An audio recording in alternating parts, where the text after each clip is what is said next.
ये पृथ्वी जो है एक चक्कर पूरा लगाने में इस सूर्य के चारों ओर एक चक्कर, यानी कि अगर ये यहाँ से चलती है दोबारा ये यहीं पर कब पहुँचेगी, तो इसको हम बोलते हैं इसका परिक्रमण काल।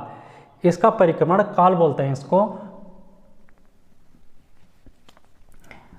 परिक्रमण काल, जो कि आपका होता है 365 दिन 6 घंटा। कितना? 365 दिन 6 घंटे का यहाँ पर आपका पृथ्वी का जो है परिक्रमण काल होता है सूर्य के सापेक्ष। वैसे हम जो एक वार्षिक, इसको वार्षिक गति के नाम से भी जाना जाता है, इसको हम वार्षिक गति के नाम से भी जानते हैं, वार्षिक गति। अब वार्षिक गति के नाम से क्यों जाना जाता है आप समझ गए होंगे, क्योंकि ये सूर्य के चारों ओर चक्कर लगाने में कुल 1 वर्ष का समय ले रही है, इसलिए इसको वार्षिक गति कहते हैं। 365 दिन 6 घंटे। वैसे हम पूरा एक साल 365 दिन का मनाते हैं, लेकिन ये बिल्कुल गलत है ये वाला तथ्य कि 365 दिन, इसमें से 6 घंटा और अगर हम ऐड करेंगे यानी कि 365 दिन 6 घंटा, तब जाके एक वार्षिक गति होती है पृथ्वी की, जो कि सूर्य के चारों ओर होती है। अगर आप देखेंगे इस प्रकार से, अगर 2022 की बात करें तो अगर 365 दिन 6 घंटा पृथ्वी घूमती है 2022 में, ये 2022 में है, फिर 2023 में ये कितना घूमेगी? 365 दिन 6 घंटा।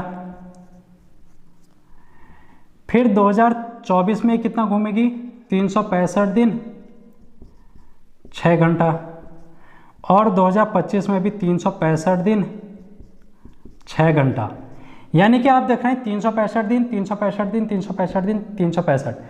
अब आप यहाँ पर देखेंगे कि 6 घंटा तो 2022 में बढ़ गया, एक दिन का 6 घंटा बढ़ गया, यहाँ पर 6 घंटा और बढ़ गया, यहाँ पर 6 घंटा और, यहाँ पर 6 घंटा और।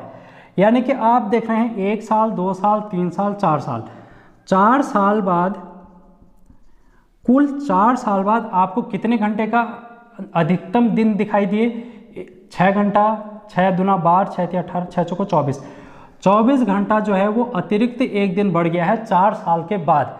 यानी कि पृथ्वी 4 साल तक अगर एक पृथ्वी का सूर्य की ओर चारों ओर चक्कर लगाती है तो 4 साल में वो एक दिन अधिक लेती है, जिसको हम बोलते हैं लीप वर्ष।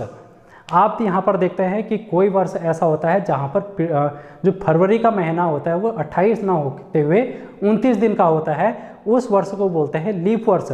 और जो लीप वर्ष है उसका क्या कारण है? पृथ्वी का जो ये परिक्रमण काल है वही इसका कारण है, क्योंकि पृथ्वी जो गति करती है वो 365 दिन 6 घंटे में करती है।